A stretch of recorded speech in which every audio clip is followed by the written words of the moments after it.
Welcome to साथ शिक्षा। I am Sumit सानू।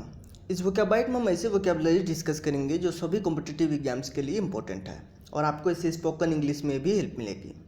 वोकैबलरीज 3 तरह की होंगी। फर्स्ट, जनरल वोकैबलरीज जो आपके एग्जाम्स में सिनोनिम्स, एंटोनिम्स एंड मिसस्पेल्ड के रूप में आते हैं। Second, one word substitution and third, idioms and phrases. हर एक वोकैबलरी का मैं इंग्लिश और हिंदी दोनों में मीनिंग बताऊंगा। इन वोकैबलरीज को मैं सेंटेंस में यूज करके भी दिखाऊंगा जिससे आप इनकी मीनिंग अच्छे से समझ पाएंगे और आपको रटने की आवश्यकता नहीं पड़ेगी। तो आप इस वीडियो को लास्ट तक देखिए। वीडियो के लास्ट में मैं आपसे एक क्वेश्चन पूछूंगा जिसका आंसर आपको कमेंट बॉक्स में देना है। इस वोकैबाइट की पीडीएफ का लिंक मैंने वीडियो के डिस्क्रिप्शन में दे दिया है, तो उस लिंक पर क्लिक करके आप पीडीएफ ओपन कर सकते हैं। तो चलिए स्टार्ट करते हैं। First word is pyre, PYRE। Pyre means a pile of wood etc for burning a corpse as part of a funeral ceremony, यानी चिता। अंतिम संस्कार करते समय जब शव को जलाने के लिए लकड़ियों का ढेर लगाते हैं उसे पायर कहते हैं, चिता। अच्छा, यहाँ पर एक वर्ड आया है कॉर्प्स, CORPSE, कॉर्प्स। ये हमने पहले डिस्कस किया हुआ है। इसका मतलब होता है किसी व्यक्ति की लाश। इसी से रिलेटेड एक और टर्म था कार्कस, CARCASS, कार्कस, यानी किसी पशु की लाश। तो कॉर्प्स है किसी आदमी की लाश, मनुष्य की लाश, और कार्कस है किसी जानवर की लाश। Next is cortege, CORTEGE, cortege means a funeral procession, यानी शव यात्रा। तो अभी हमने 2 वर्ड देखे, एक पायर यानी चिता, दूसरा कोर्टेज यानी शव यात्रा। देखिए दोनों वर्ड डेथ से रिलेटेड है। डेथ से रिलेटेड कुछ और टर्म हमने पहले किए हुए डिस्कस, एक बार उनका क्विक रिवीजन ले लेते हैं।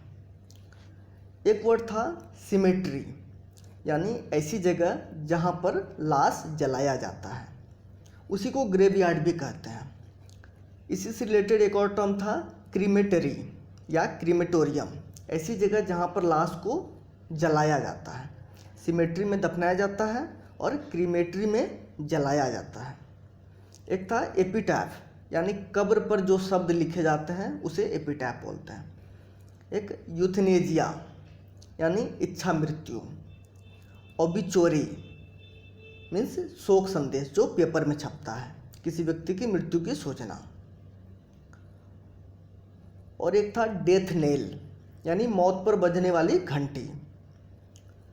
एक टर्म था स्वान सॉन्ग, यानी मरने से पहले या रिटायरमेंट से पहले किसी व्यक्ति का लास्ट परफॉर्मेंस या लास्ट वॉक। तो इन सारे रिलेटेड टर्म को आप एक साथ याद रखने की कोशिश कीजिए और जब भी आए इनको एक साथ रिवीजन कीजिए। नेक्स्ट एक फ्रेजल वर्ब है break out, means to begin suddenly, war, fire, disease, violence etc, यानी कोई चीज़ जो अचानक से शुरू हो जाए। जैसे युद्ध अचानक शुरू हो जाए तो कहेंगे वॉर ब्रोक आउट। कहीं अचानक से आग लग जाए तो कहेंगे फायर ब्रोक आउट। कहीं कोई बीमारी तेज़ी से फैल जाए तो कहेंगे डिजीज ब्रोक आउट। कहीं हिंसा फैल जाए तो कहेंगे वायलेंस ब्रोक आउट। इसका एक और मीनिंग है ब्रेकआउट का, to make an escape from prison और कन्फाइनमेंट, यानी जेल या कैद से भाग जाना।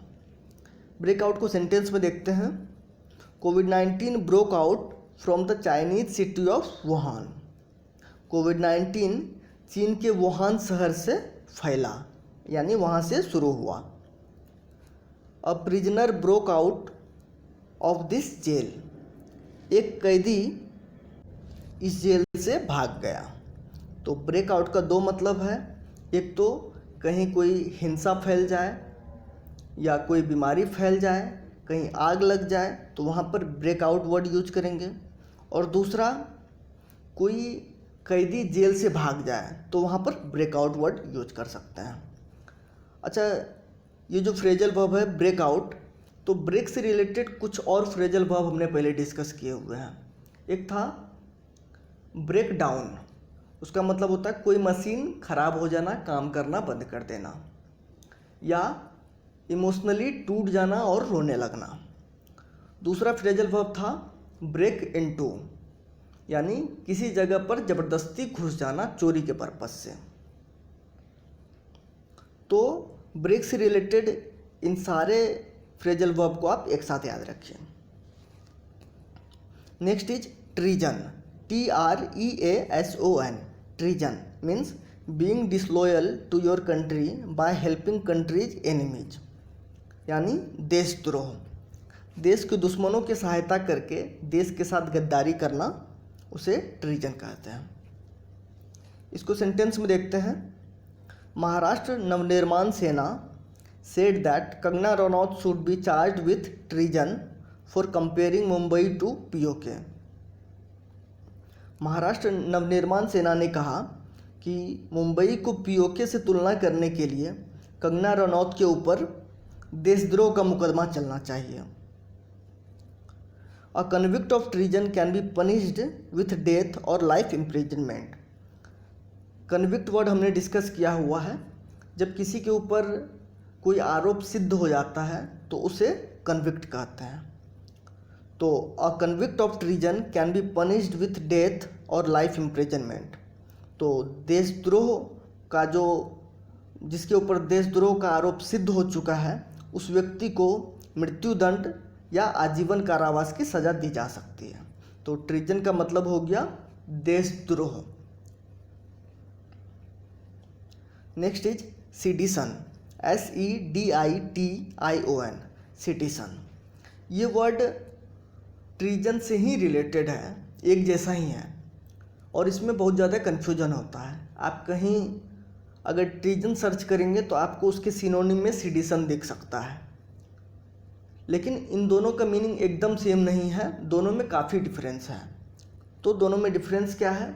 ट्रीजन का मतलब होता है अपने देश के दुश्मनों की मदद करके देश के साथ गद्दारी करना, और सिडिशन का मतलब होता है कोई भी ऐसा एक्शन या कोई भाषण या आपने कुछ लिखा उसके कारण देश में जो स्थिर सरकार है उसके खिलाफ विद्रोह का माहौल बने या सरकार गिराने की साजिश हो, तो इसे सिडिशन कहेंगे।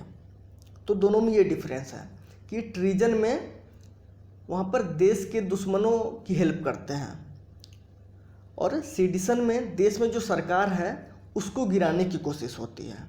तो ये डिफरेंस है दोनों में। तो सिडिशन को हिंदी में राजद्रोह कहते हैं। इसको सेंटेंस में देखते हैं। Kanhaiya Kumar was charged with sedition for raising anti national slogans in JNU campus. JNU campus में एंटी नेशनल स्लोगन लगाने के लिए कन्हैया कुमार के ऊपर राजद्रोह का मुकदमा दायर किया गया। Sedition is a non bailable offence. राजद्रोह एक गैर जमानती अपराध है। तो सिडिशन का मतलब हो गया जब देश की स्थिर सरकार के खिलाफ उसको सरकार को गिराने की कोशिश होती है या सरकार के खिलाफ विद्रोह को उकसाने की कोशिश होती है। नेक्स्ट इज फस, FUSS, फस मीन्स अननेसेसरी और एक्सेसिव एंगर, वरी और एक्साइटमेंट, यानी बेकार का बखेड़ा, हंगामा। और दूसरा मीनिंग है टू शो अननेसेसरी और एक्सेसिव कंसर्न अबाउट समथिंग, यानी अनावश्यक परेशान होना, अनावश्यक किसी चीज़ पर बखेड़ा करना। सेंटेंस में देखते हैं। I don't know what all the फस इज अबाउट। मुझे नहीं पता ये सारा बखेड़ा किस बात के लिए है। The wife fussed over her husband's late coming. कोई व्यक्ति ऑफिस से लेट घर आता है तो उसके कारण उसकी पत्नी परेशान होती है, हंगामा करती है। तो फस का मतलब किसी बेकार की बात पर हंगामा, बखेड़ा या हंगामा करना, बखेड़ा करना। अब लास्ट वीडियो के क्वेश्चन का आंसर। क्वेश्चन था rearing of birds is called. सही आंसर है ऑप्शन नंबर 4, एविकल्चर। हमने आपको बताया था एवी वर्ड उड़ने से रिलेटेड है। तो एविकल्चर का मतलब पक्षी पालन। बाकी ऑप्शंस को भी देख लेते हैं। एपीकल्चर यानी मधुमक्खी पालन, सीरीकल्चर यानी रेशम पालन, पिसीकल्चर यानी मछली पालन। कल्चर से रिलेटेड कुछ और वर्ड हमने डिस्कस किए हुए थे पहले, एक बार रिवीजन कर लेते हैं। एक था हॉर्टिकल्चर, हॉर्टी वर्ड गार्डन से रिलेटेड था, तो हॉर्टिकल्चर यानी गार्डन में फल फूल सब्जियां उगाना। एक था फ्लोरिकल्चर यानी फूलों की खेती। एक था विटीकल्चर यानी अंगूर की खेती। तो इन सारे वर्ड्स को आप एक साथ याद रखिए। अब आपके लिए आज का question, a suitable word for relating to cattle. आपके पास 4 ऑप्शन हैं, ओवाइन, बोवाइन, हर्साइन एंड पिसाइन। इन चारों ऑप्शन में से जो भी ऑप्शन सही आंसर होगा वो आपको कमेंट बॉक्स में लिखना है। और कमेंट बॉक्स में आंसर लिखते समय आप ऑप्शन नंबर लिखने की बजाय पूरा आंसर टाइप करने की कोशिश कीजिए, और वो भी ऑटो करेक्ट और सजेशन की हेल्प लिए बिना। इससे आपकी स्पेलिंग इम्प्रूव होगी। और जब भी आप क्वेश्चन का आंसर लिखते हैं, कोई ऑप्शन चूज करते हैं, तो बाकी जो ऑप्शंस हैं उसके बारे में आप जो भी जानते हैं लिखने की कोशिश कीजिए, उससे आपका रिवीजन होता रहेगा। इस वोकैबाइट में हमने जितने भी वोकैबुलरी डिस्कस किए हैं उनमें से मोस्टली किसी न किसी एग्जाम्स में पहले पूछे जा चुके हैं, और ये बहुत इंपॉर्टेंट है। इसलिए इन्हें आप वीडियो की PDF से नोट करके रिवीजन करते रहिए। और मैं तो यही कहूँगा कि आप डेली मॉर्निंग में उठकर वोकैबाइट देखा कीजिए। अगर आप ऐसा करते हैं तो आप देखेंगे कि कुछ समय बाद आपके वोकैबुलरी का स्टॉक काफ़ी बढ़ जाएगा। ये वीडियो आपको कैसा लगा हमें कमेंट करके ज़रूर बताइएगा। अगर इस वीडियो से आपको आपके स्टडी में हेल्प मिली तो इसे लाइक करके अपने दोस्तों के साथ शेयर कीजिए।